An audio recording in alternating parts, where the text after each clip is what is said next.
Monor the Belabo TV, it's a creative visual platform. একজন বা দুইজন এই সংগঠনে দায়িত্বে ছিলেন, কাউকে পাওয়া যেত না। তেমনই মুহূর্তে আমাকে আমার প্রেসিডেন্ট সেক্রেটারি বললেন যে নরসিংদী থেকে ভালো নেতৃত্ব যে কোনো ভাবে বের করে আনার জন্য। আপনারা জানেন যে এই বর্তমানে যারা দায়িত্বে আছেন তারা ছাত্র দলের প্রেসিডেন্ট সেক্রেটারি ছিলেন, কলেজের বিপিজিএ ছিলেন। তারা স্বাভাবিকভাবে যুব দল বা স্বেচ্ছাসেবক দল করবেন এরকম চিন্তা চেতনা ওনাদের মধ্যে ছিল। আমি অনেকভাবে মোটিভেট করে তাদেরকে বোঝাতে সক্ষম হই যে কৃষি প্রধান দেশ, তোমরা যদি এখানে থাকো, এখানে থাকলে হয়তো তোমাদের লস হবে না। অনেকভাবে মোটিভেট করার পরে তারা এক সময় রাজি হলেন। রাজি হয়ে এই হাল তারা ধরার পরে তারা তাদের মেধার যোগ্যতার পরে কিন্তু আজকে নরসিংদী জেলা কৃষক দল একটি অনন্য সংগঠন পরিণত হয়েছে। পদবি মিলেই হয় না। একটা কথা আছে, আপনারা জানেন স্বাধীনতা অর্জনের চেয়ে রক্ষা করা যেমন কঠিন, পদ পাওয়ার চেয়ে সঠিকভাবে পদটি ধরে রাখা এবং এই পদের মূল্যায়ন তারা এই পদের ইজ্জত সম্মান ধরে রাখাটাও কিন্তু সেরকম কঠিন। সেই ক্ষেত্রে আপেল ব্রিজ তারা তাদের সফলতা, তাদের দক্ষতা, তাদের মেধার পরিচয় কিন্তু ইতিমধ্যে দিয়েছে। আপনারা হতাশ না হওয়ার জন্য আমি একাধিকবার, এর আগেও বহু পূর্বেও একাধিকবার বলেছি যে কৃষক দলের আপনারা হতাশ হবেন। হতাশ না হয়ে আপনারা কাজ চালিয়ে যান। ইতিমধ্যে আপনারা দেখেছেন যে আমরা 1 থেকে 1.5 বছরের মধ্যে কিন্তু নরসিংদী জেলা কৃষক দলটা কিন্তু একটা অর্গানাইজেশনে কিন্তু পরিণত হয়ে গেছে।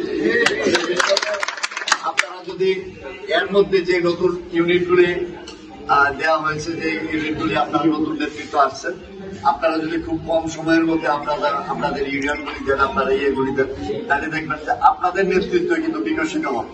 নেতৃত্ব বিকশিত হওয়ার একটা অন্যতম মাধ্যম কিন্তু আপনার ইউনিট কমিটি দেওয়া, যত নেতার সাথে, কর্মীদের সাথে, নেতৃবৃন্দের সাথে আপনাদের রিলেশনশিপ ডেভেলপ হবে, শেয়ারিং হবে, ততই আপনি শিখবেন, আপনার দক্ষতা মেধা তত কিন্তু বিকশিত হবে। আপনি না দিয়ে 4-5 জন থেকে নিয়ে যদি রাজনীতি করেন তাহলে কিন্তু এটা হবে না।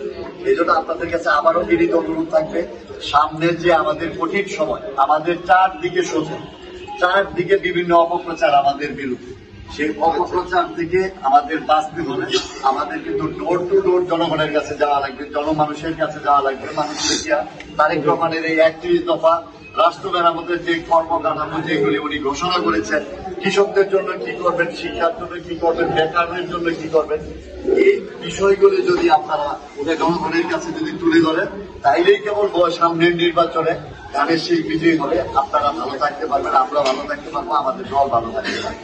সেই জন্য আপনাদের কাছে অনুরোধ রাখবো, আপনারা একটা দিন, 1 ঘন্টা সময় নষ্ট না করে তারেক রহমানের হাতকে শক্তিশালী করার জন্য, ধানের শীষকে বিজয়ী করার জন্য আপনারা 31 দফা কর্মসূচি নিয়ে দ্রুততম সময়ের মধ্যে আপনারা ডোর টু ডোর বিভিন্ন মানুষের ঘরের দোয়ারে যান, মহিলাদেরকে উৎসাহিত করেন, পুরুষদেরকে উৎসাহিত করেন, কৃষকদেরকে উৎসাহিত করে আপনারা কর্মসূচি দেন।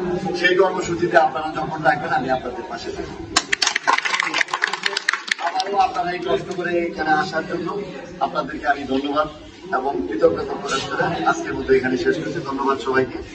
আল্লাহ হাফেজ। বাংলাদেশ জাতীয়তাবাদী কৃষক দল জিন্দাবাদ, শহীদ যে অমর হোক এবং খালেদা জিয়া জিন্দাবাদ। আমাদের ভবিষ্যতের আশা আকাঙ্ক্ষার একমাত্র প্রতীক তারেক রহমান জিন্দাবাদ।